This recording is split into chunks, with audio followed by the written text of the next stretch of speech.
YouTube channel में welcome. आज फिर कुछ महत्वपूर्ण सवालों को लेकर आए हैं। ठीक है, उन पर चर्चा करते हैं। जो पहली बार इस चैनल से जुड़े हो, ठीक है, वो चैनल को सब्सक्राइब कर दें। ठीक है, और लाइक सभी कर दें। ठीक है, यदि आपको वीडियो क्लास अच्छी लगती हो तो आप लाइक कर दें। ठीक है, और अपने दोस्तों के साथ भी शेयर कर दें। शुरुआत करते हैं महत्वपूर्ण श्रृंखला को लेकर। आज का जो महत्वपूर्ण सवाल है बहुत ही अच्छा सवाल है।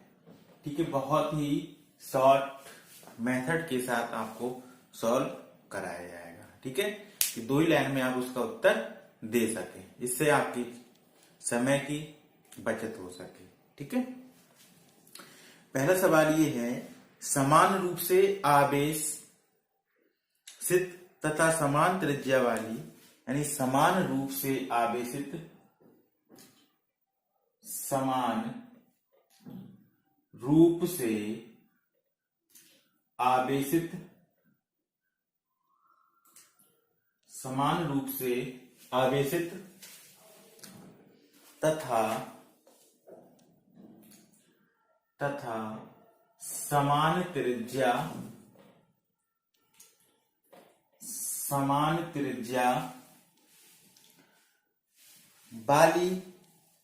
जल की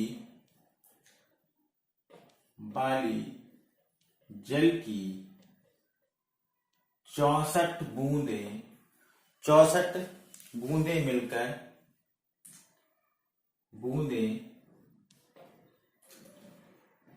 मिलकर एक बड़ी बूंद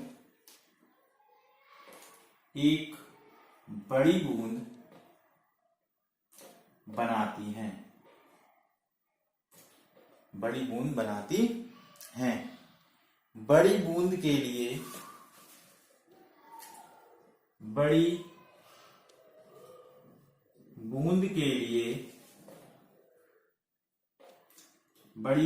लिए हमें कुछ पॉइंट्स यहां पर निकालने हैं।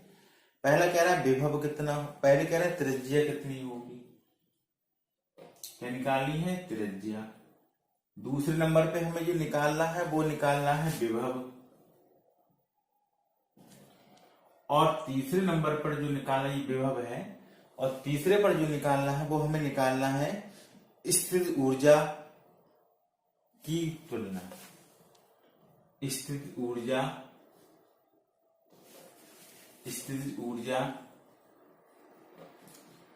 की तुलना इस ऊर्जा के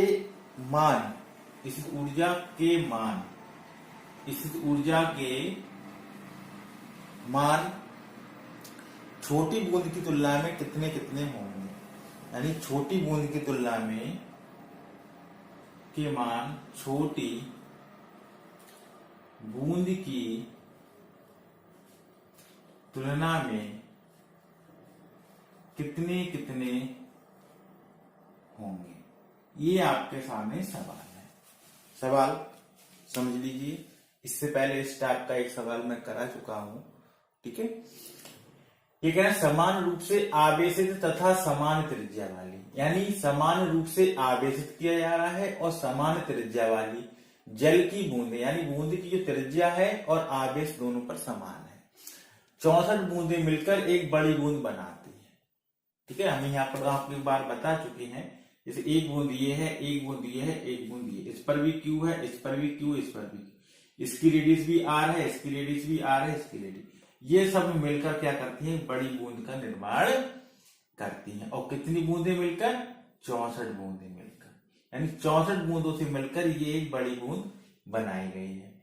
तो कह रहा है बड़ी बूंद के लिए हमें पहली त्रिज्या निकालनी है, विभव कितना होगा निकालना है, और स्थित ऊर्जा के मान छोटी बूंद की तुलना में कितने होंगे, कितने गुना होंगे, ये हमें निकालना है।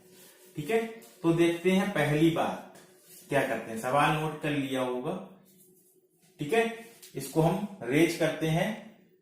अब देखिए यहां पर सलूशन करते हैं कैसे होगा। सलूशन को देखते हैं। एन का जो मान है वो है 64, ठीक, हम निकाल ले छोटी बूंद का आयतन। ठीक है, यहां पर हम क्या निकाल ले, एक बड़ी बूंद का आयतन बराबर किसके होगा, यानी जो बड़ी बूंद का आयतन है, यानी बड़ी बूंद का आयतन, बड़ी बूंद का जो आयतन होगा वो होगा 64 छोटी बूंद के बराबर, 64 छोटी बूंद के बराबर, यानी 64 छोटी बूंद का आयतन हम लिख सकते हैं। बड़ी बूंद का आयतन हम यहां पर मान लें, ठीक है, कितना 4/3 पाई आर क्यूब, यही होता है। और 64 छोटी बूंद जो मिलकर बनी है, बड़ी बूंद बनाया है, इसका आयतन मान ले 4/3 पाई आर स्मॉल क्यूब। इससे ये कैंसिल, आर क्यूब बराबर लिख सकते हैं किसका, 4 आर का होल क्यूब। पावर दोनों के समान है, घात समान है, तो आर बराबर लिख सकते हैं कितना, 4r, यानी कितने गुना है, 4 गुना है। कितनी गुना है, 4 गुना है। ठीक है, क्लियर हो गई बात, क्लियर हो गई। ठीक है, अब ये हमारे पास क्या निकल आया, त्रिज्या। विभव बहुत ही शॉर्ट तरीका है, हम बता चुके हैं, पहले इसको आप नोट कर लीजिए, फिर हम इसको अभी रेज करके आगे बताते हैं। क्लियर हुआ, निकली बड़ी बूंद का आयतन बराबर 64 छोटी बूंद के आयतन के बराबर होगा। बड़ी बूंद का आयतन का होता है 4/3 पाई आर क्यूब, इसका होगा 64 गुना 4/3 पाई आर क्यूब। इससे ये आपका कैंसिल होगा, आर क्यूब बराबर मिलेगा 4 आर की पावर क्यूब। तो इस पूरे को 64 है, 4 का वर्ग 4 चौक 16, 16 चौका 64, यानी क्यूब कर सकते हैं। दोनों की घातें समान है, बराबर है, तो कैंसिल कर देंगे, तो आर का मान बचेगा 4r। क्लियर है, अब देखते हैं आगे। ये तो एक आंसर हमें यहां से प्राप्त हो गया। दूसरा कैसे निकालेंगे उसको देखिए। विभव, मान लें बड़ी बूंद का विभव B1 है और छोटी बूंद का विभव B है। छोटी बूंद का विभव मान लें कितना है, B है, और बड़ी बूंद का विभव मान लें क्या है, B1 है। तो B1 होगा n की पावर 2/3 के, ये मैंने बताया इससे पहले वाले क्लास में। ठीक है, B1 बराबर होगा n की पावर 2/3 B के, तो B1 निकल आएगा, n का मान है कितना 64, 64 की पावर 2/3 इंटू B। ठीक है, अब B का मान नहीं दिया तो गुना निकल के आए, कितनी पावर होगी। अब देखिए इसको लिख सकते हैं 4 की पावर 3 और पूरे की पावर 2/3 इंटू B। B1 बराबर 3 से 3 कटेंगे, गुणा में का आएगा, यह ऐसे करते 3 दूनी 6, 3 दूनी यहां पर आएगा, तो B1 बराबर आएगा 4 का वर्ग कितना होगा 16 और 16 B, यानी बड़ी बूंद का जो विभव होगा, ठीक है, वो छोटी बूंद के विभव से कितना गुना होगा, 16 गुना अधिक होगा। यानी बड़ी बूंद का विभव होगा कितना होगा, 16 B के बराबर। क्लियर, ठीक है। वैसे इसमें और भी मेथड होगा, पहले बड़ी बूंद का आयतन निकालते, फिर छोटी बूंद का आयतन निकालते। ठीक है, दोनों को बराबर करते, बराबर करने के बाद इस पर बड़ी बूंद पर आवेश निकालते कितना है छोटी बूंद से। ठीक है, फिर यहां से वैल्यू रख के उसमें पुट करते, तब जाके हमारे पास बड़ी बूंद का विभव निकल के आता। थोड़ा लंबा मेथड था, इसलिए मैंने आपको कम समय में जल्दी सॉल्व कर पाए, इसलिए मैंने यहां पर इसको आपको बता दिया। ठीक है, अब देखते हैं अगला, तीसरी बात क्या है, इसको नोट कर लिया होगा। ठीक है, तीसरी बात क्या है, अब तीसरे में क्या है, स्थिर ऊर्जा के मान छोटी बूंद की तुलना में कितने कितने होंगे। यानी हमें मान निकालना है छोटी ऊर्जा का। हम मान ले छोटी बूंद की जो ऊर्जा है वो U है, और बड़ी बूंद की जो ऊर्जा है वो मान ले कितना है, U1 है। मान ले तो इसकी जो ऊर्जा होगी, कितनी ऊर्जा होगी, इसकी जो ऊर्जा होगी इसकी त्रिज्या की, इसके त्रिज्या की और इसके विभव के बराबर होगी, यानी जो विभव इसमें लगेगा।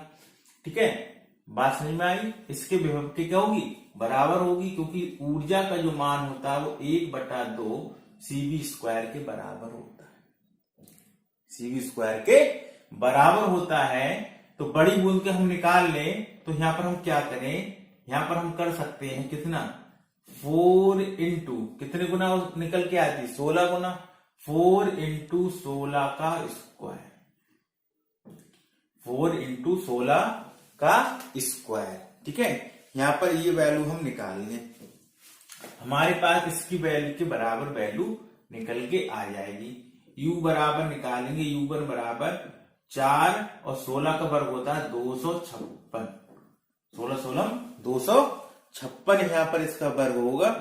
तो यहां पर 256 यहां निकाल लीजिए, तो 256 का यहां करेंगे तो निकालो 6 चौक 4 छन 24 हासिल 2, 6 पंजे 4 पंजे 20 और 2 22 हासिल 2, 4 दूनी 8 और 2 10, यानी इसकी ऊर्जा जो होगी वो इस ऊर्जा के कितनी गुनी होगी 1024 गुनी होगी।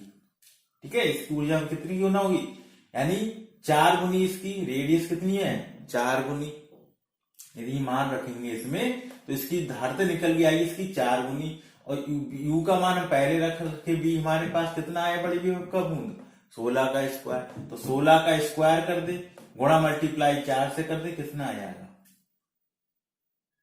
क्लियर हुई बात। ठीक है, ये आपके थे इस पर संबंध, यानी कितने गुना ऊर्जा अलग अलग होगी निकालेंगे तो सबके अलग अलग निकाल सकते हैं, कितने गुना तुलना में कितनी होगी तो 1024 के बराबर होगी। ठीक है, अगला देखते हैं, समझते हैं, क्लियर हो गया होगा। ठीक है, क्लास को शेयर करते रहिए। ठीक है, और अपने दोस्तों को क्लास के साथ जोड़ते रहिए, जिससे आपको तो लाभ है ही और भी बच्चों को लाभ मिल सके। चलते हैं दूसरे सवाल की तरफ। आज के दूसरा सवाल हम आज का करते हैं, कितना आता है। ठीक है, जितनी ज्यादा संख्या में आप जोड़ोगे उतना ही पढ़ाने में आनंद अधिक आएगा। ठीक है, दूसरा सवाल यह है, धातु के दो गोलों के व्यास, धातु के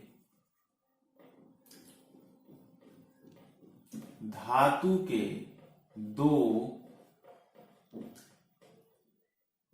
गोलों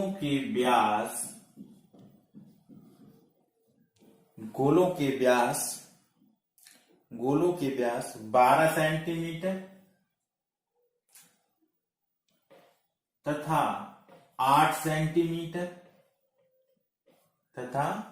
सेंटीमीटर है। ठीक है, इन्हें समान विभव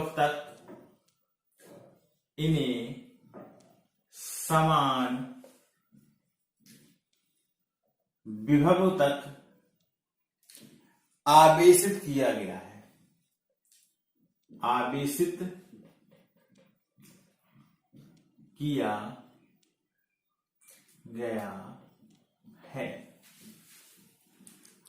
इन पर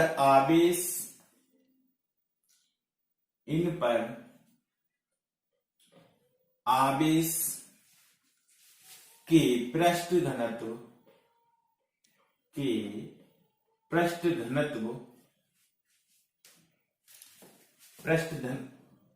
का लिख लो का अनुपात ज्ञात करना है। हमें इनमें अनुपात निकालना है कितना होगा। प्रोसीजर लंबा है, लंबा ये है कि Q1 Q2 निकालें, फिर उनके घनत्व, अब पृष्ठीय घनत्व हमने बताया था, यदि हमारे पास जो आवेश घनत्व होता है ये होता है सिग्मा बराबर Q/A के, फिर A का मान निकालें, फिर Q का मान निकालें, फिर जाके सिग्मा का मान निकल के आएगा। पहले पृष्ठ पर हम मानेंगे सिग्मा 1, फिर मानेंगे सिग्मा 2, तो सिग्मा 1 पर हम Q/A, ठीक है, A1 करेंगे, आवेश तो समान है, और Q बराबर A2 करेंगे, फिर Q से काटेंगे तो A1 आएगा, A2 आएगा, फिर इसका मान रखेंगे। ठीक है, गोलों पे πr², यानी बहुत ही लंबा प्रोसेस है। मैं 2 लाइन में यहाँ पर समझाने का प्रयास कर रहा हूं तुम्हें को। ठीक है, समझने का प्रयास करें। ठीक है, क्लास को शेयर करते रहें। यदि आपको R का मान दे दें, यानी R1 दिया है आपको 12 सेंटीमीटर और R2 आपको दिया है 8 सेंटीमीटर, और इस कंडीशन में जो विभव हो B हो क्या हो, कांस्टेंट हो, उस समय आप आवेश पृष्ठ घनत्व के लिए फार्मूला लगा दीजिए, σ1 बटे σ2 बराबर R2 बटे R1। बस सॉल्व हो गया सवाल। σ1 बटे σ2 रखाएंगे तो R2 कितना है 8, R1 कितना है 12, 4 से काट दो, 4 दूनी 8 और 4 दिया 12, यानी σ1 अनुपात σ2 कितना 2:3 आ गया उत्तर। बताइए कैसे लगी क्लास, सवाल समझ में आ गया? 2 मिनट में सॉल्व, ठीक है, 2 लाइन का उत्तर। जब आपको विभव समान मिल जाए और त्रिज्या 2 दे रखी हो तो सीधे सीधे फार्मूला लगा देगा, ठीक है, ज्यादा कुछ करने की आवश्यकता ही नहीं है। क्लियर हुआ? ठीक है, अगला सवाल देखते हैं। किसी को कोई डाउट हो तो वो मालूम कर सकता है, ठीक है, और क्लास को लाइक जरूर करते रहिए, लाइक और शेयर जरूर करते रहिए। अगला बहुत ही अच्छा सवाल है, आए हुआ सवाल है, ठीक है, 2009 का सवाल है। सवाल ये है, ठीक है, एक लाइन में उत्तर बताएंगे अभी हम, क्लास के अंत तक बने रहिए। एक समांतर प्लेट, आज का तीसरा सवाल, एक समांतर प्लेट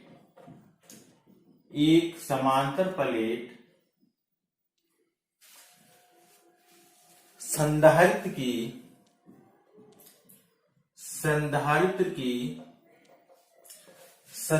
की प्रत्येक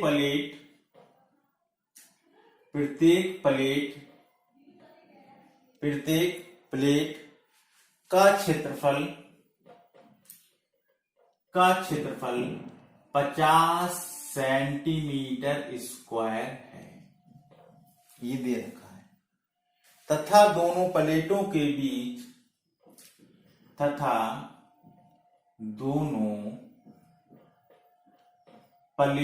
के बीच वैद्युत क्षेत्र 75 न्यूटन प्रति कूलाम है, ठीक है। प्रत्येक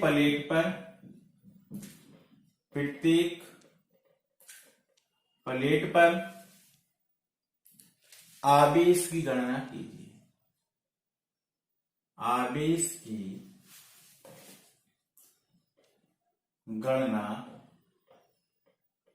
कीजिए।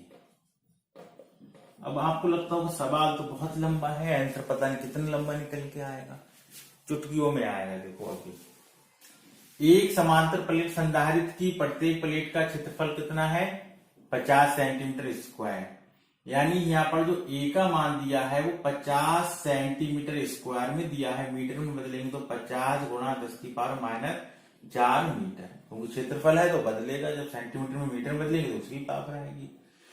ई की वैल्यू आपको दे रखी है कितनी 75 न्यूटन प्रति कूलाम।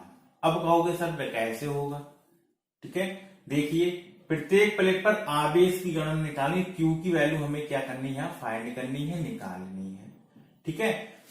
यदि आपको आर मिल जाए, यानी ए दे रखा हो, ठीक है, और ई की वैल्यू दे रखी हो और आवेश पूछ ले, आवेश निकलवा ले, तो आपको फार्मूला यहां लगाना है क्या, Q बराबर ε0 A इंटू E, बस हो गया सवाल।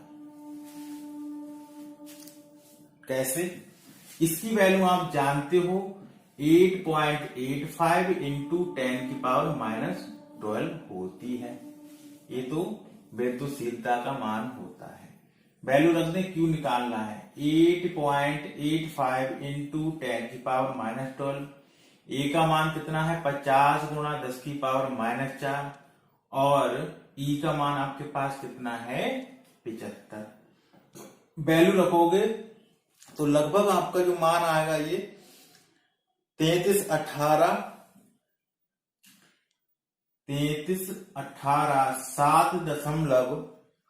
ठीक है 5, ये तो मैंने कैलकुलेशन कर रखी है, बराबर कितना 10 की पावर -12 और गुणा 10 की पावर -4।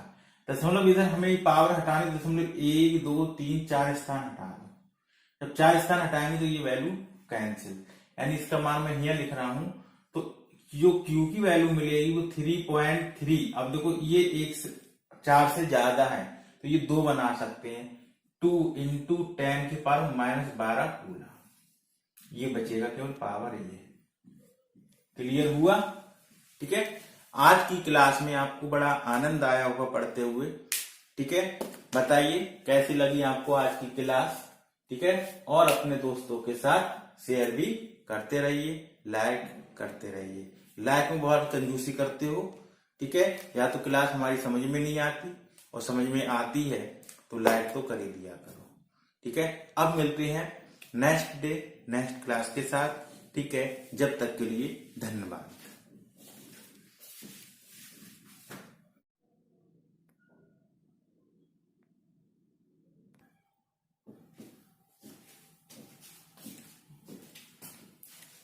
ऑनलाइन क्लास में वेलकम। आज कुछ और महत्वपूर्ण सवालों को लेकर आए हैं आपके समक्ष। ठीक है, क्लास के अंत तक बने रहिए और वीडियो को शेयर करिए।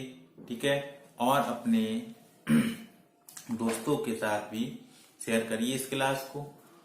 अब देखते हैं, आपके सामने पहला सवाल है, निम्न को सुमेलित करें तथा सही उत्तर प्राप्त करें, उसका आंसर देना है। ऑप्शन दे रखे हैं। पहला है पावर यानी शक्ति, मैग्नेटिक फील्ड यानी चुंबकीय क्षेत्र, मैग्नेटिक फ्लक्स यानी चुंबकीय फ्लक्स, इंडक्शन यानी प्रेरक, हेनरी, वेबर, टेस्ला और वाट। यानी एक तरफ आपको मात्रक दे रखे हैं, एक तरफ आपको उसकी भौतिक राशि यानी क्वांटिटी दे रखी है। ऑप्शन ए बी सी और सीरीज दे रखे हैं, 1 2 3 4 4 3 2 1 2 4 1 3 3 1 4 2। यानी इसमें कौन सा उत्तर आपका सही होगा? तो पावर शक्ति, शक्ति का मात्रक आप जानते हो क्या होता है? वाट। क्या होता है? वाट। मैग्नेटिक फील्ड यानी चुंबकीय फ्लक्स, चुंबकीय क्षेत्र, सॉरी चुंबकीय क्षेत्र, और चुंबकीय क्षेत्र का मतलब आप जानते हो क्या होता है? टेस्ला। क्या होता है? Tesla. Magnetic flux, magnetic flux का आप जानते हो क्या होता है? वेबर। क्या होता है? वेबर। ठीक है, प्रेरक, प्रेरक की मात्रक क्या होता है? हेनरी। क्या होता है? हेनरी। ठीक है, आपको ऑप्शन देखो, ए का कौन सा? चौथा, ए का चौथा, बी का देखो, बी का तीसरा, बी का तीसरा, सी का दूसरा, सी का दूसरा, और डी का पहला, डी का पहला। यानी ऑप्शन नंबर बी वाला ऑप्शन आपका क्या है? बिल्कुल करेक्ट आंसर आपका मैच कर रहा है। ठीक है, ये भी नहीं होगा, सी भी नहीं, ये भी, केवल कौन सा? B option. क्लियर हुआ? ठीक है, क्लियर हुआ? नेक्स्ट सवाल देखते हैं। ठीक है, इस तरह के सवालों को भी कभी कभी मालूम किया जाता है परीक्षाओं में। ठीक है, अगला सवाल आपके सामने ये है कि 1 नैनोमीटर कितने के बराबर होता है? यानी ए नैनोमीटर इज इक्वल टू, यानी आपको जो निकालना है वो निकालना ये है कि क्वेश्चन नंबर 2 है आज का, a nanometre is equal to, option number A दिया है 10 की पावर -4 सेंटीमीटर के, ऑप्शन नंबर बी दिया है 10 की पावर -7 मीटर के, ऑप्शन नंबर सी दिया है 10 की पावर -8 सेंटीमीटर के, और ऑप्शन नंबर डी दिया है 10 की पावर -9 सेंटीमीटर के। सेंटीमीटर दे रखा है, ये ध्यान रखना। ठीक है, तो कौन सा इसमें विकल्प आपका सही होगा ये हमें निकालना है। तो आप जानते हो कि 1 नैनोमीटर जो होता है, 1 नैनोमीटर 10⁻⁻9 मीटर के होता है, और 1 मीटर बराबर जो होता है वो 100 सेंटीमीटर होता है। इसको चेंज करेंगे, 10⁻⁻9 मीटर की जगह रखेंगे कितनी, 10⁻2, कितनी बचेगी, 10⁻7 सेंटीमीटर। कौन सा ऑप्शन, बी ऑप्शन आपका सही उत्तर है। कौन सा उत्तर सही है, ऑप्शन नंबर बी आपका राइट आंसर है। ठीक है, क्लियर। अब देखते हैं नेक्स्ट सवाल। दूसरा सवाल क्या है तुम्हारा, ठीक है, उसको यहां पर हम देखते हैं।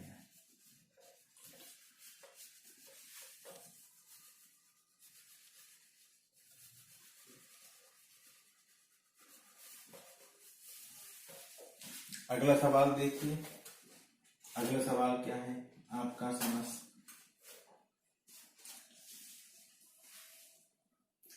द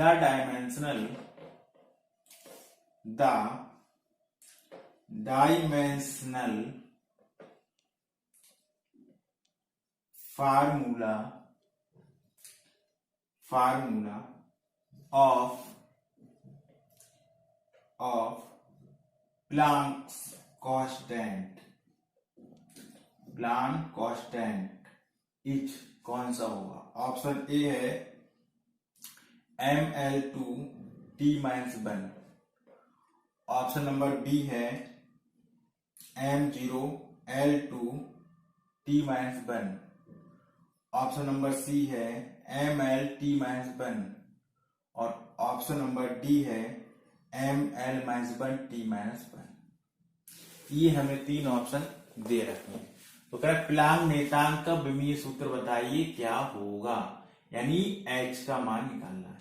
E बराबर आप जानते हो hc², E बराबर होता है क्या बताओ, hc², चाहे इससे निकाल लू आप, ठीक है।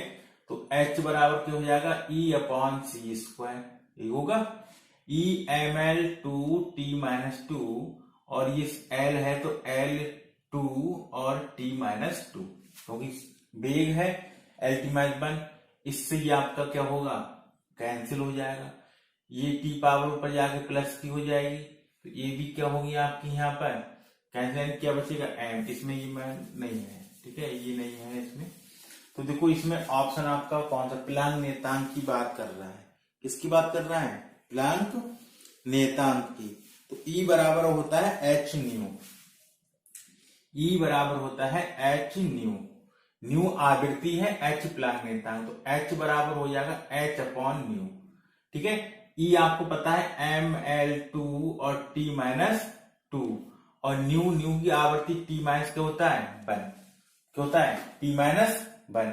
इसको ऊपर ले जाएंगे, किसको हो जाएगा, प्लस का, तो mL2 और T-1 देखो कहीं मिल रहा है, mL2 T-1 पहले ऑप्शन में आपका मिल रहा है। ये भी नहीं होगा, ये भी नहीं होगा, ये भी नहीं होगा। इसके अकॉर्डिंग आंसर कौन सा सही होगा, ए ऑप्शन सही होगा। ठीक है, समझ में आ गया होगा। ठीक है, संख्या को बढ़ाते रहिए, जैसे जैसे आप संख्या बढ़ाते रहेंगे, ठीक है, वैसे वैसे हम आपको और अच्छे अच्छे बेहतरीन सवालों को लेकर आएंगे। ठीक है, अब मिलते हैं नेक्स्ट डे नेक्स्ट क्लास के साथ। जब तक के लिए धन्यवाद। और हाँ, ये ध्यान रखें, जो पहली बार इस क्लास को देख रहे हो, ठीक है, इस वीडियो को देख रहे हो, तो वो क्या करें, चैनल को सब्सक्राइब कर दें। ठीक है, इससे क्या है, हर क्लास का हर वीडियो जब भी हम बनाएंगे, ठीक है, ये आपको क्लास कराएंगे, तो उस समय आपको नोटिफिकेशन उसका तुरंत प्राप्त हो जाएगा। इससे कि क्या है कि सबसे पहले क्लास आपको मिलेगी, उसमें कोई भी आंसर आपको समझ में नहीं आता, कोई भी क्वेश्चन आपको समझ में नहीं आता, ठीक है, तो उसको नीचे लिख दिया करो, क्वेश्चन नंबर लिख के, ये क्वेश्चन सर समझ में नहीं आया, उसको दोबारा नेक्स्ट क्लास में जब हम आपको पढ़ाने आएंगे तो उसमें हम आपको समझा देंगे। ठीक है, बात समझ में आई। अब मिलते हैं नेक्स्ट डे, जब तक के लिए धन्यवाद।